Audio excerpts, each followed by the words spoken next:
Today I'm taking the time to reflect on what worked in our garden in 2025 and what didn't. Anyway, it's been a year of experiments and lessons, and I want to record some of that so that I don't forget. So some things that went well: our onions, our garlic.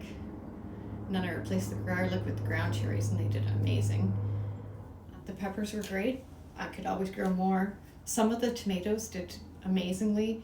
The tomatillos I just pulled out, but they were great. And the basil, we had a lot of little plants, which made plenty of basil for us. The yellow beans grew fabulously, but to be honest, we don't eat that many yellow beans. So I'm gonna cut back on growing those next year. The cilantro was great early on. Hopefully it reseeded itself and will come back next year. I also want to try reseeding for a second later crop. In fact, I just put a few seeds in with the peas in the greenhouse for fall, so we'll see how that goes. But not everything's thrived. The cantaloupe experiment, let's just admit it was a flop. We got a lot of vegetative growth, but only one sizable fruit. And again, to be honest, it tasted just like a cantaloupe from the grocery store. And we don't even buy cantaloupe very often, really, if ever. So we don't need to grow cantaloupe in the future. And I need to remind myself every winter to only buy seeds for things that we actually eat. And then the spring, I need to remind myself of how much of something we are likely to eat and to grow proportionally. The vegetables that bombed this year were dill. Well, okay, so that's not a vegetable, it's an herb. But in other years we've had tons, and this year we had tiny little plants that all died before they really hit their stride. Beets are another one. In other years we've had so many beets, we've had to pickle them. And this year there was just a meager showing. I'm blaming old seed on that one. The raspberries were the fail for a second year. They were almost inedible due to bugs.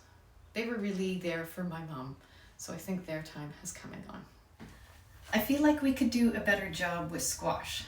Next year, I want to grow spaghetti squash again. I grew them in previous years and they were great, and we eat them. Mike really enjoys them. Zucchini, yep. We only had a mediocre zucchini harvest, so I feel like we can do better on that one next year. Another thing is Swiss chard. The birds feasted on the baby chard, and so they didn't really get a chance. There is a late season crop in the garden now, so I have my fingers crossed for a fall harvest on those. The peas, the variety that we grew were supposed to be edible pod, but it seemed like there were multiple varieties in one seed pack, and some of them were incredibly tough. Another thing is the cabbage. We have a few that are ready, but bugs were really a problem this year. So next year I'll grow them, but in a tunnel for protection. Cucumbers. Looking at the cucumber over here, I think that they would handle the heat in the greenhouse better than the tomatoes. So I'll plan to do cukes in here next year and see how that goes. So what did we learn?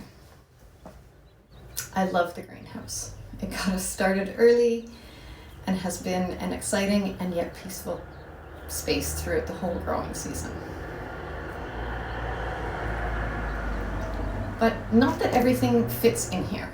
I'm going to make a list of the seeds that do better with the winter milk jug sowing method, and I'm going to do a blend next year. I'll do some in milk jugs and some in the greenhouse. We learned that gardens, like life, are full of surprises, unpredictable, uncontrollable.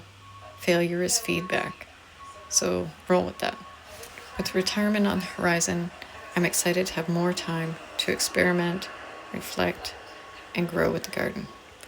I hope the space continues to be a place of renewal, creativity, and joy. There's so much to look forward to.